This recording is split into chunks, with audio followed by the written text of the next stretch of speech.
Hoy tengo un desafío tremendo y es que durante el mensaje no se me duerman los jóvenes, porque han dormido menos que otras veces. Han tenido aquí su pijamada y han estado despiertos hasta tarde, pero yo les voy a mantener despiertos, porque cuando vea cerrar alguno sus ojos le voy a llamar por su nombre. Así seguro que van a estar bien atentos.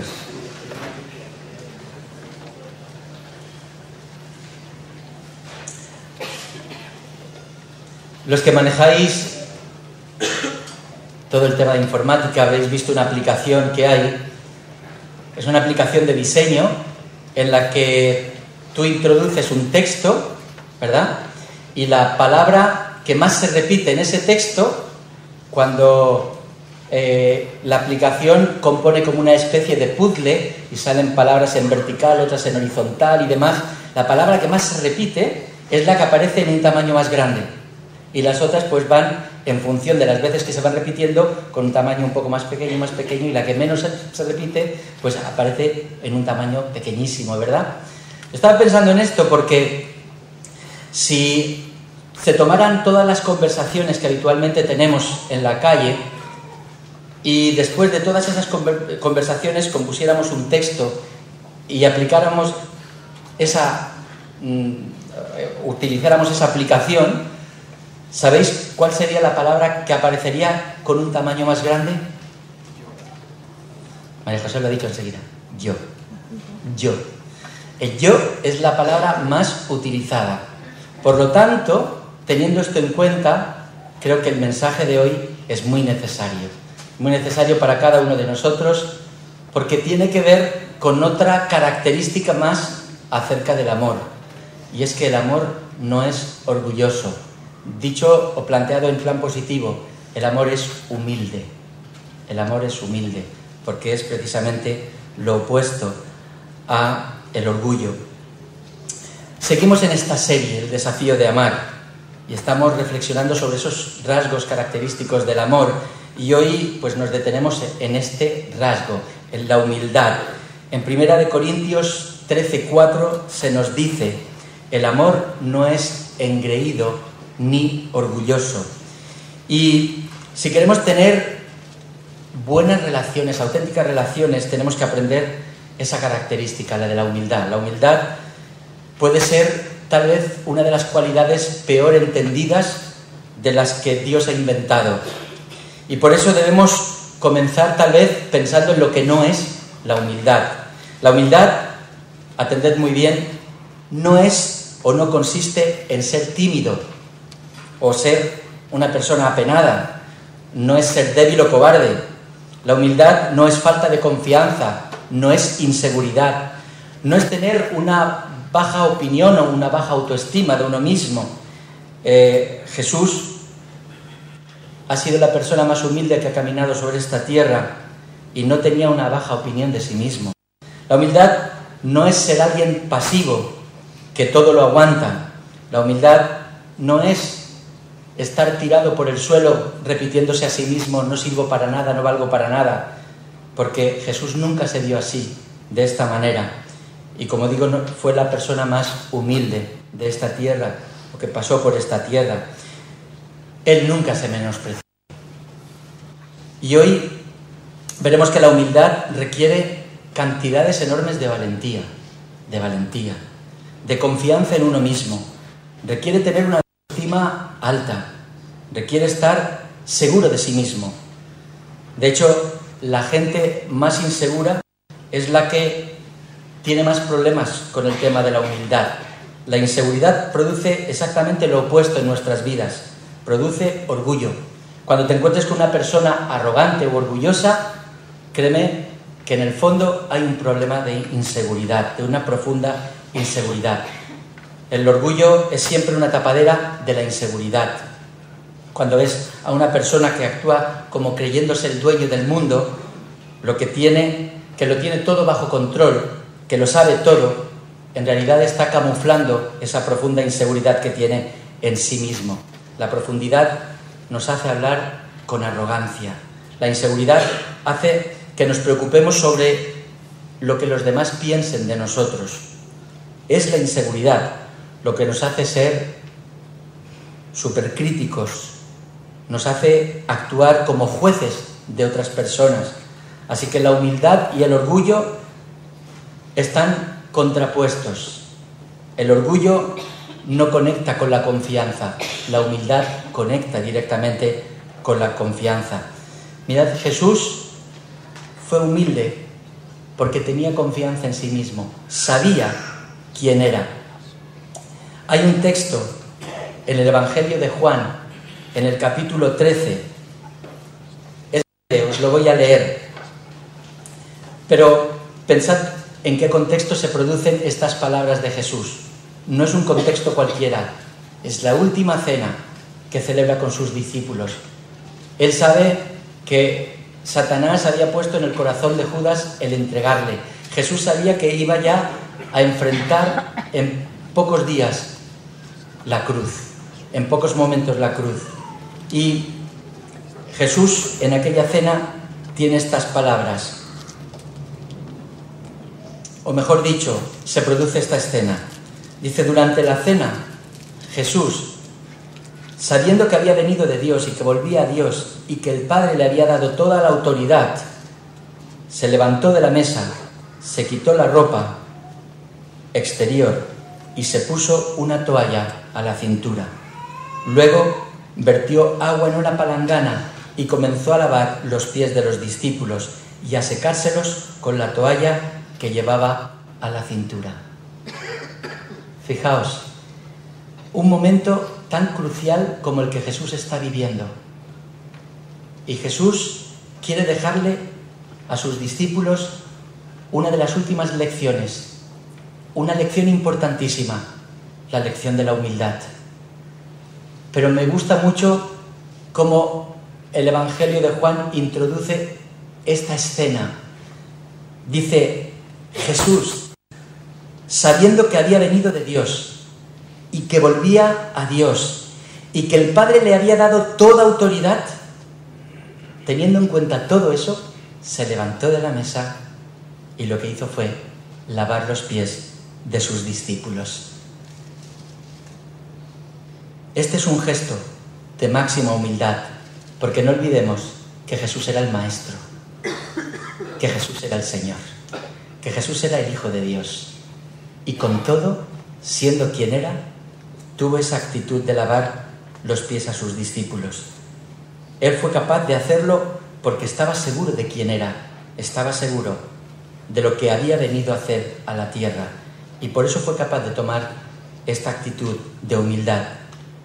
Si estudiáramos con detenimiento la palabra de Dios, nos daríamos cuenta que hay un número enorme de promesas destinadas a las personas humildes.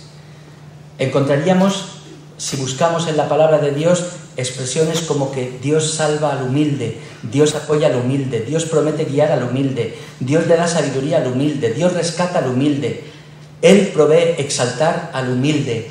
Una y otra vez Dios dice: te honraré si eres humilde. La humildad trae consigo honra. En cambio, el orgullo es algo que Dios rechaza. Dios rechaza profundamente el orgullo. Es tal vez una de las cosas que más rechazo le producen a Dios, el orgullo, porque no olvidemos que el orgullo fue el que condujo a Satanás a pecar.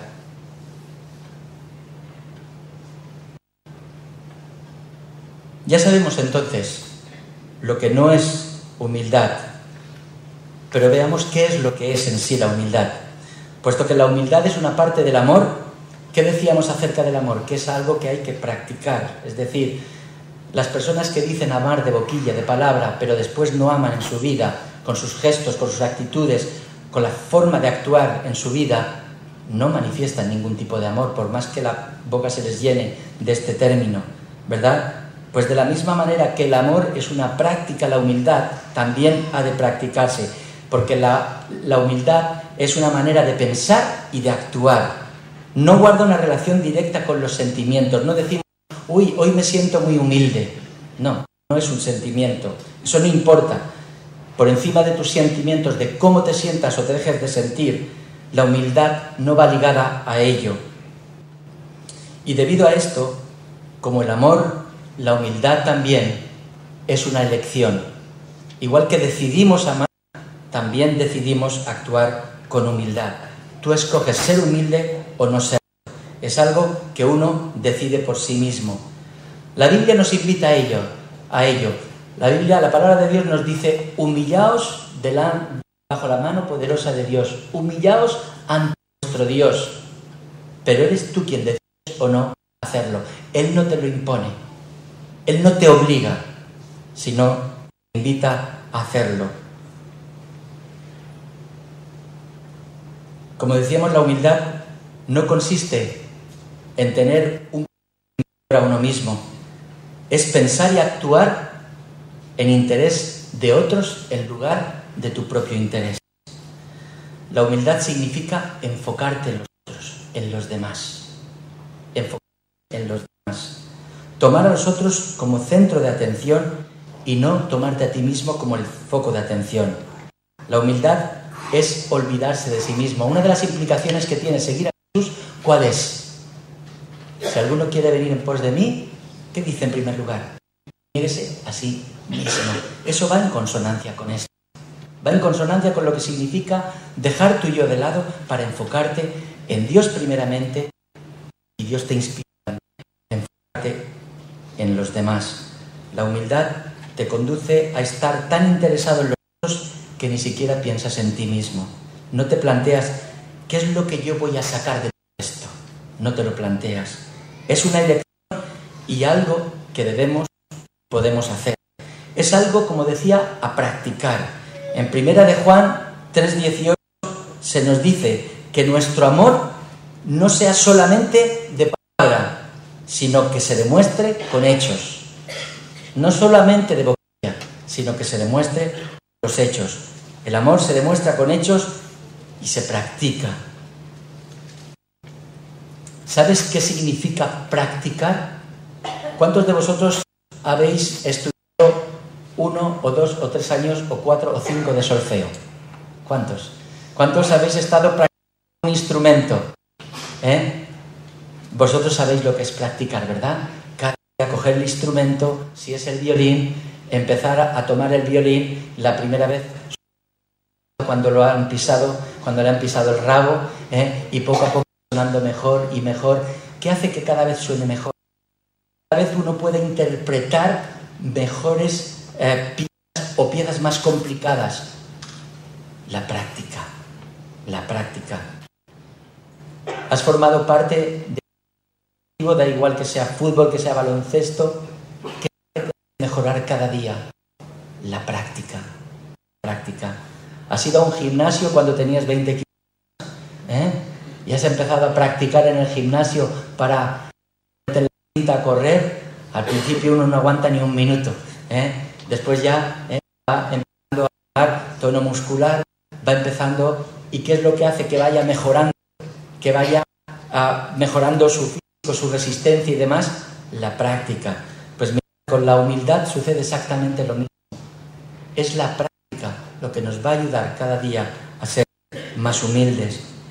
Y hoy quisiera hablaros acerca de 4 formas prácticas en las que podemos ejercitar la humildad. A lo mejor alguno puede estar pensando, pues este mensaje no es para mí, porque yo no me considero una persona orgullosa. Si eso es lo que piensas, tú eres el que más necesitas este mensaje. Que no les queda como aquel, que era tan humilde, que escribió un libro titulado La humildad y cómo la alcancé.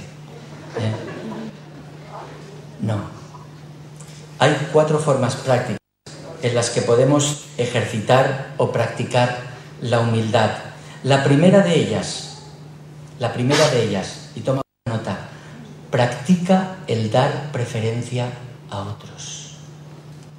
Practica el dar preferencia a otros. Piensa en las situaciones de tu vida en las que te es difícil dar la preferencia a otra persona. Dejar que otro sea el primero.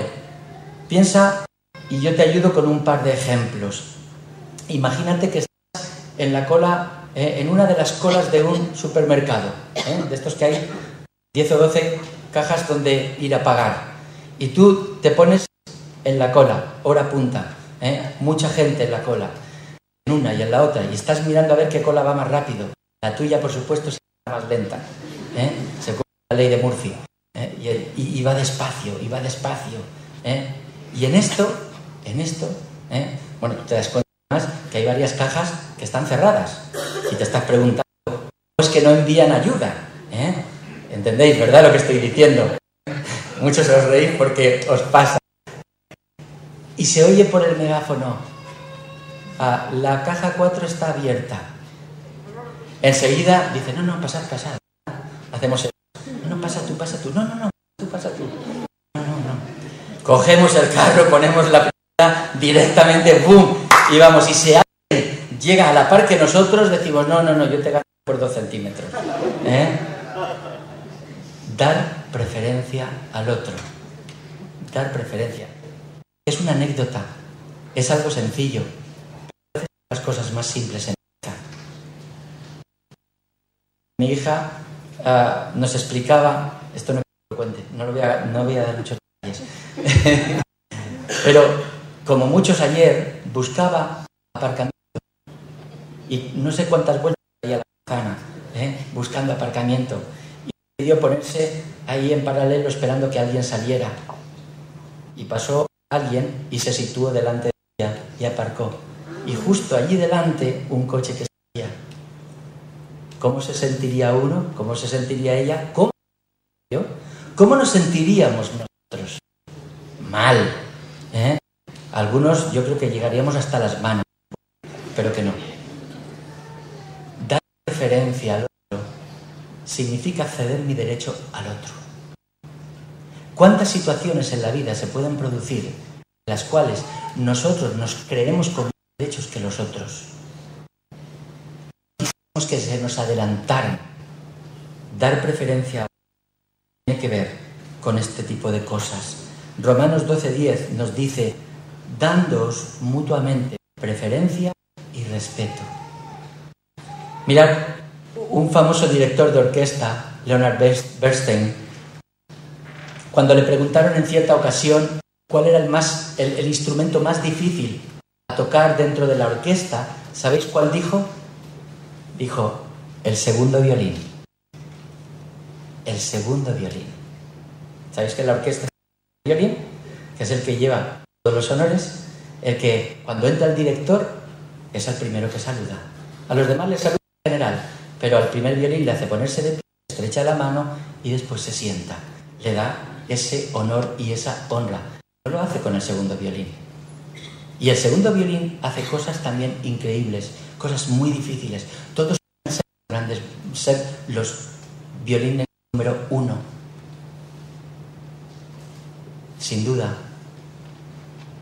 que la gran mayoría buscan destacar en ello, pero creed, sin el segundo violín las cosas no sonarían igual, las piezas no sonarían igual, sin toda la orquesta de fondo ese primer violín no sonaría ni mucho menos igual.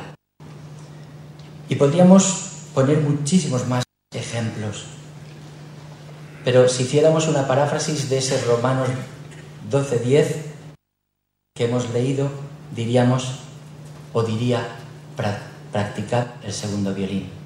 Practicad el segundo violín. Otra manera en la que podemos dar referencia a otros es ayudándoles a que salgan adelante. Y esto es lo que Jesús hizo con nosotros. Nos dio preferencia. Como un siervo, Él puso a un lado sus propias preferencias, solo para que tú y yo pudiéramos salir adelante. Mirad el texto más impactante, el de Filipenses capítulo 2, versículos 3 al 8, aunque saltaré alguna parte, y ahí lo tenéis por escrito. Por cierto, no había hecho referencia a esa palabra escrita, o mejor dicho, recortada y pintada por nuestros artistas, los niños. Este es el otro modelo que elaboraron. Mirad este texto lo que dice: no hagáis nada por rivalidad u orgullo, sino con humildad, y considere cada uno a los demás como mejores que él mismo. Que nadie busque su propio bien, sino el de los otros. Pensad entre vosotros de la misma manera que Cristo Jesús no se aferró al hecho de ser igual a Dios, sino que tomó naturaleza de siervo, se humilló a sí mismo hasta la muerte y muerte de cruz. Piensa cómo Jesús encaró y encarnó la humildad. Dejó el cielo para bajar a la tierra, naciendo en un establo. Y cuando la entrada en Jerusalén, donde los eruditos de la época esperaban que entrara blanco, entró en un asna, en son de paz, y con humildad enfiló su semana que acabaría en la cruz. Otro modo en el que podemos dar preferencia a los demás es oyendo mucho más que hablando. Y de esto dije algo el pasado domingo, ¿verdad? Santiago 1:19, en la versión popular diría: sed rápidos para oír y lentos para hablar, lentos para enojaros. Rápidos, prestos para escuchar, pero lentos para hablar. Lentos para hablar. Nos gusta mucho más que nos escuchen, escuchar. Qué importante. Esto también es dar preferencia al otro. Esa es la primera manera en la cual podemos practicar y trabajar la humildad. La segunda manera es aprendiendo de otros. La primera dando preferencia a otros, la segunda aprendiendo de otros. Estar abierto a las sugerencias de otros, estar abiertos a la corrección de otros, estar abiertos incluso a la crítica, que nadie nos gusta recibir, pero es importante estar abiertos a la crítica. Este es un componente crucial de la humildad, porque parte de la humildad es tomar la postura del aprendiz, del que está dispuesto a oír y aprender de los otros, estar dispuesto a crecer, estar abierto a las sugerencias y a las correcciones de los demás. Uno puede pensar que lo sabe todo, y esa es la peor equivocación. No podemos pensar que lo sabemos todo, ni actuar como si todo lo supiéramos. A lo mejor alguno se preguntaría, bueno, ¿y por qué tengo que estar yo abierto a la crítica? ¿Por qué debo estar abierto a la corrección de la gente que me rodea? Pues yo te voy a dar 3 buenas razones para ello. En primer lugar, porque si estás abierto a la crítica, los demás disfrutarán más de tu presencia. Los demás disfrutarán más de tu presencia. En Proverbios 15:12 se nos dice: el insolente no ama al que le reprende, ni busca la compañía de los sabios. Eso lo dice Proverbios 15:12. Y lo digo otra vez, a raíz del orgullo, es inseguridad. Tengo miedo de que se den cuenta que en realidad no sé mucho, por lo tanto lo disimulo, ¿verdad? Pero lo cierto es que es mejor aceptar que uno tiene sus limitaciones, incluso en el conocimiento. ¿Te gusta estar rodeado de gente arrogante? A mí no. Prefiero estar rodeado de gente humilde. Entonces, una de las cosas es aceptar la crítica del otro. Una segunda razón: si estás abierto a la corrección de de los demás, serás más sabio. Proverbios 15:32 dice: el que desprecia la corrección no se aprecia a sí mismo. El que atiende a la reprensión adquiere entendimiento. Qué sabia es la palabra de Dios. El que es humilde siempre está aprendiendo, porque está abierto a toda corrección. Todos somos ignorantes, solo que lo somos en diferentes ámbitos. A veces alguien que consideramos que es un ignorante en temas informáticos puede ser una persona muy sabia y muy inteligente en otro tipo de ámbitos, y tú en ese ámbito ser un ignorante. No lo sabemos todo de todo. Aquel filósofo decía: cuanto más sé, más cuenta me doy de que no sé nada. A lo mejor uno puede ir por la vida pensando que lo sabe todo. Eso es orgullo, eso es pretensión, porque no sabemos de todas las cosas. Por lo tanto, no te preocupe el reconocer que algunas cosas no las sabes. Yo no lo sé todo. Yo no lo sé todo de la palabra. Hay cosas que no sé. El Señor día a día me enseña. Todos hemos de ir aprendiendo los unos de los otros.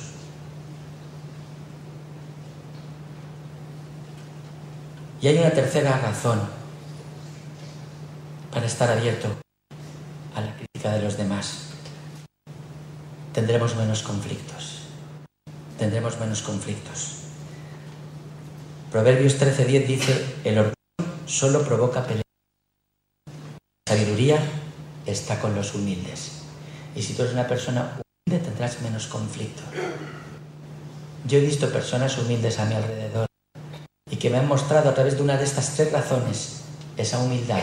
No he tenido que decir en ningún momento yo soy humilde. Recuerdo uno de mis pastores que más he apreciado en esta vida, que con 80 y pico años iba a otro retiro de pastores.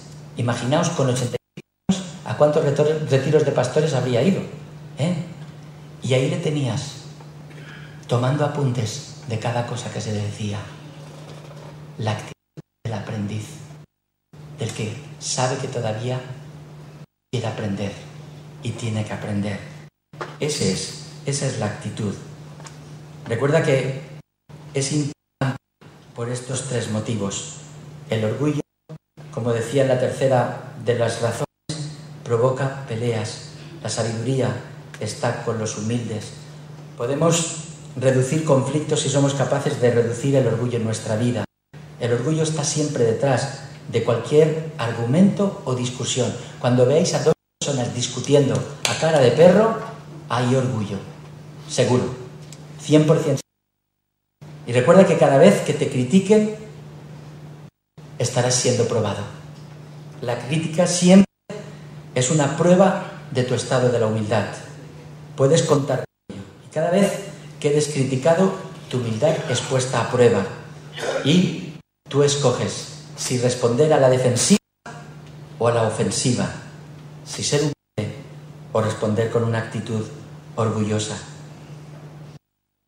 Si esto me lo he subrayado y lo he puesto en negrilla. ¿Y sabéis por qué? Porque al primero que he mirado es a mí mismo. ¿Cuántas veces el ejercicio de nuestro trabajo nos ha conducido a volcarnos en él y hacer abandono de lo que es lo más importante? Tener esa sensación de que el ritmo que hemos tomado ha dejado en la periferia a las personas que más amamos.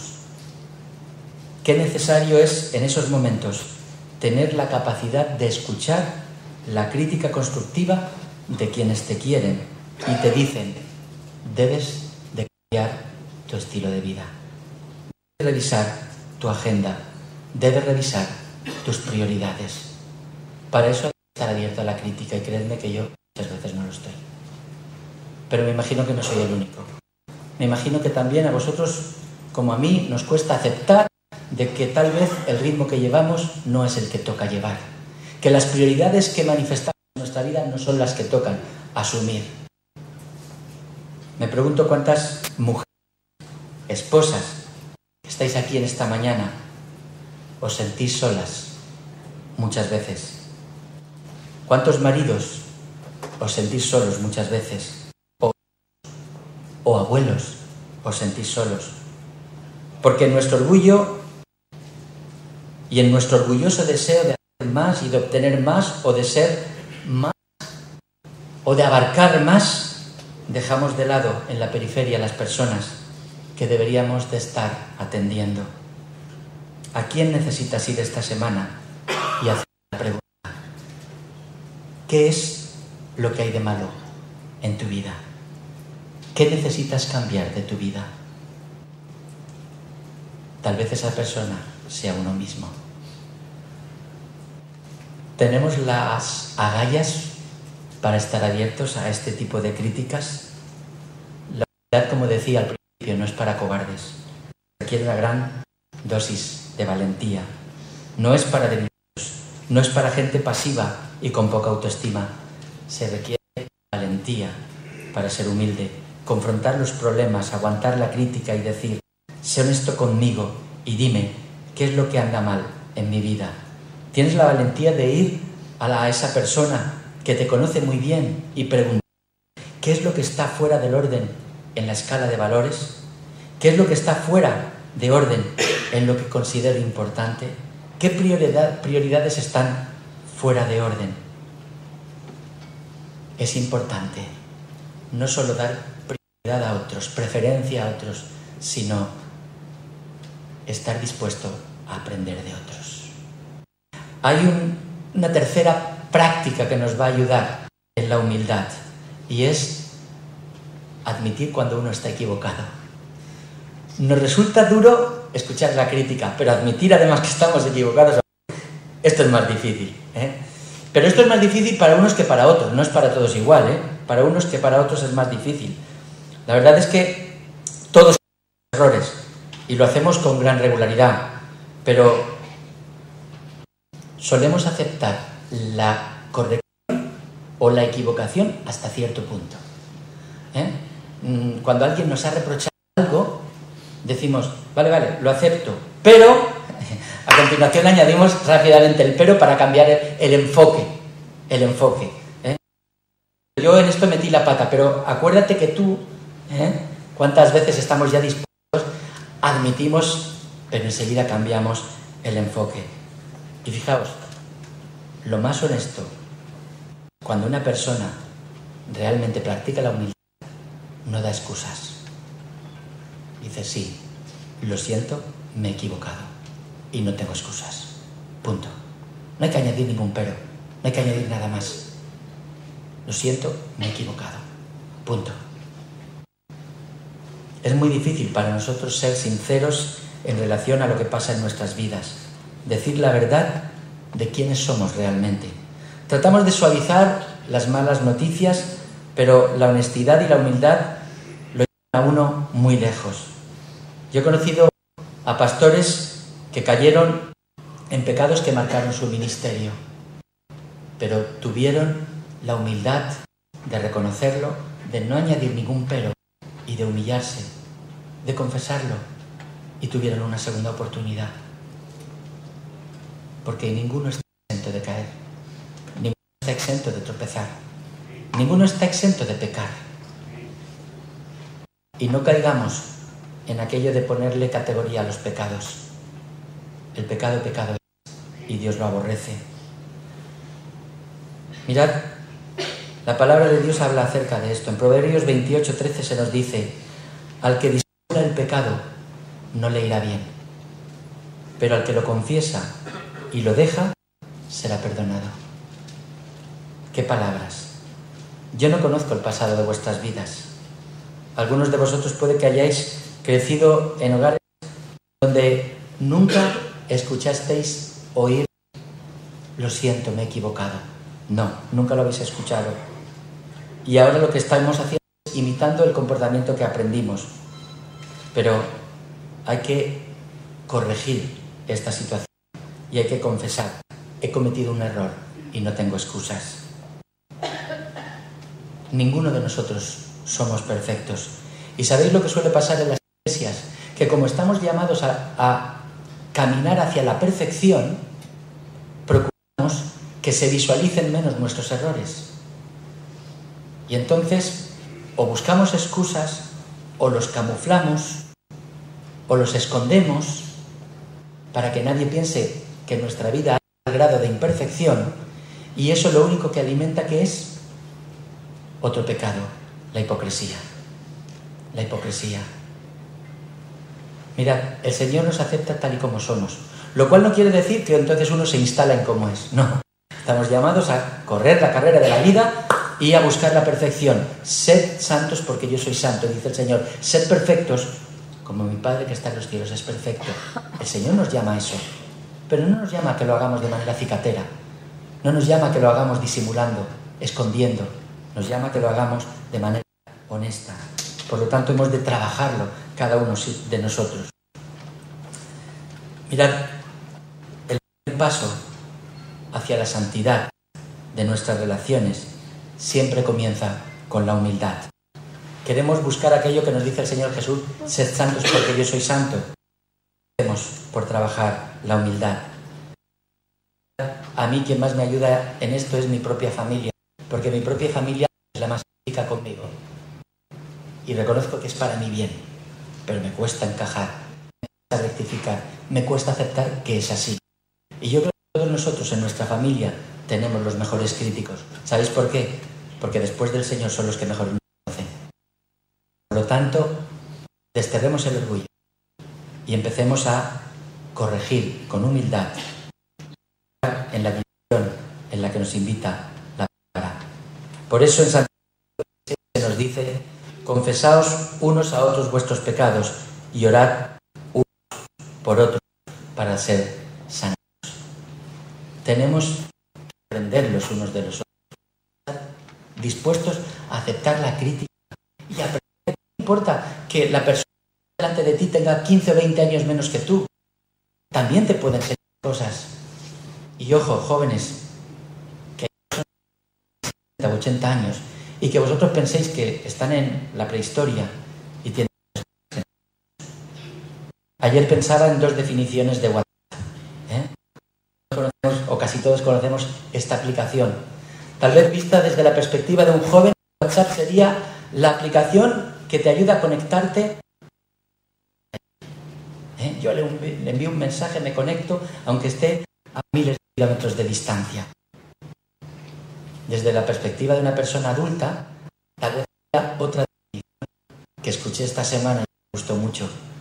Dice, WhatsApp es esa aplicación que te acerca de los que tienes lejos y te aleja de los que tienes cerca.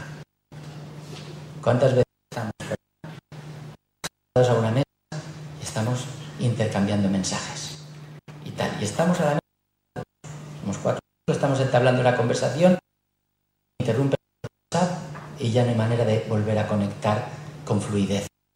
Estamos pendientes. Y supongo que a vosotros también. De otros y estar dispuestos a encajar la crítica y corregirla. Y el cuarto y último elemento de práctica de la humildad es muy importante. A Dios. Entrega tus planes. Actualmente lo que hacemos es elaborar nuestros propios planes. Y cuando ya los tenemos programados, ya los tenemos encajados, cuando ya los tenemos punto por punto, ya los tenemos menos, es cuando le decimos, Señor, pero el Señor no ha participado. Y lo que pido es que diga, con Dios no funcionan las cosas así. Se trata de sus planes, de su plan, no del tuyo. Por lo tanto, es cambiar el chip. Asumimos voluntad, pero no le hemos preguntado a él si realmente esto también se le llama. Y Dios, como decía antes, y se lo toma muy en serio. En Santiago 4, versículos 6 al 7, nos dice, Dios se opone a los orgullosos, trata con bondad a los humildes. Puedo pensar en muchas personas que no me gustaría jugar con oponentes. A baloncesto no me gustaría jugar contra Pau Gasol. Si se trata de una subasta pública, no quisiera competir con Bill Gates. No, porque tengo todo de perder. Mirad, cuando se trata de orgullo, Dios, porque es un mal oponente. Sí o sí. No quiero oponer a Dios, porque con toda seguridad, forma de ganarle. La palabra nos dice que cuando me pongo orgulloso, Dios realmente se irrita un poco conmigo, pero se irrita mucho, porque Él se opone a Dios. ¿Qué significa entregar mis planes a Dios? Romanos 6:13 dice, entregadle vuestro bien, para instrumento como justicia. Significa tengo sueños, tengo metas, tengo ambiciones. Sé que me pusiste en esta tierra por una razón. Me pusiste con un propósito. Escoger tu plan para mi vida, no mis planes. Que ante la disyuntiva de me ha parecido un trabajo que puede ganar mucho dinero o me ha parecido un trabajo que puedo honrarte, escoge lo segundo. No escojas lo primero, aunque ganes. Se trata de sus planes, no de los tuyos. ¿Por qué de todas las mujeres en este momento Dios escogió que fuera cierto que nosotros no caemos en la idolatría de María. A veces nos vamos directamente al otro extremo. La mencionamos. Hablamos mucho de Pedro, de Pablo, de David, de todos. María es como... El Señor la escogió porque hay en ella una actitud de humildad. Explicarle todos los planes que va a hacer con ella, muy difíciles de encajar. Dice, mira, te vas a estar embarazada, pero no vas a estar marido y no vas a estar casada. Imaginaos. En la época era, voy a ser dilapidada públicamente. Cuando le explica los planes, sabemos las palabras de María cuáles fueron, ¿verdad? La esclava del Señor. He aquí la sierva. Se haga conforme a tu voluntad. Yo creo que es un buen ejemplo que está en la palabra de Dios y del que hemos de tomar buena. Hemos de aprender lo que significa, Señor, renuncia a mis planes. Tal vez yo he planificado esto, pero resulta que contándolo con poniéndome en oración, tú me has dado a entender que no es por ahí por donde te voy. Y por más que me cueste, por más que lo correcto es hacer lo que tú esperas de mi vida. ¿Has hecho esto alguna vez? ¿Has tomado esta decisión? ¿Has llegado a este punto en tu vida en el que dices, reconozco que Dios ya mi vida, así que quiero que sea llevado a cabo? Una hoja en blanco. Encima de alguna hoja en blanco y decir, bueno, tú escribes. Pillamos los dedos, ¿verdad? El con Dios. Señor, la hoja en blanco. Tú eres mi Padre. Tú eres lo mejor para mi vida. Para mi propósito. Por lo tanto, lo firmo en blanco. A tu plan. Muchos de los que decidieron obedecer no tenían ni idea de lo que iban a alcanzar a ver. No tenían ni idea de los concretos de dicho plan.